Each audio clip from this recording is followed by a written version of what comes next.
Hi friend आपण भल अच्छा आज आसतु एक नुआ रेसिपी की जी आज रेसिपी अच्छी पानी कखारू सतुला बा राई मुझे पानी कखारू सतुला करी आपन देखी आप देखते भल मजा मत मैंने कमेंट जनइबे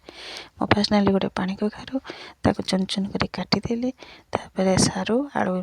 छोट छोट क्यूब टाइप काटी क्यूब टाइप काटी सारापर मो मसला रेडी करी सोरिष रसुण पियाज कंचा लंका 3-4टी कड़े बसई से रिफाइन तेल देती 5 फुटण देती शुखिला लंकाटे छिड़ेकी देती आपको देलापर मुझे ना सरसर कर रखिदा पानी कखारू आड करी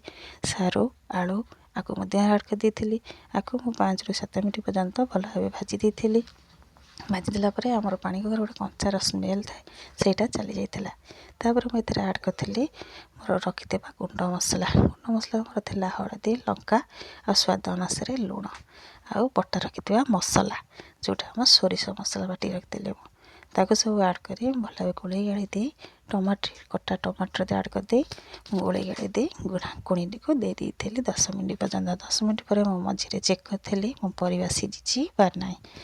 पुणी देखिली टी टाण अच्छे तेणु आउ 5 मिनट बसई देती 5 मिनट पर देखला मोर सबकि सीझी सारा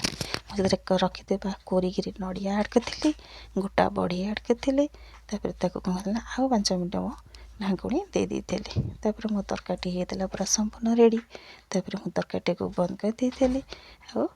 आपण मानक देखली आपण मैंने जदि ये तरकारी को पसंद खाया पसंद करते निश्चिंत बनातु खातु आप परिवार को खुआतु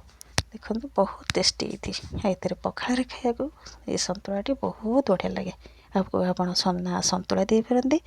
पानी कखारू राई दे पारती आम आड़े आम पानी कखारू राऊ कहू आ सतुला कहू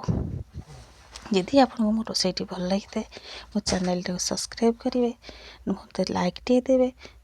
मत कमेंट देवे आ सेयार आप सांगसाथी मानक करेंगे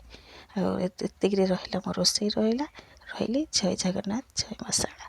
बाय फ्रेंड।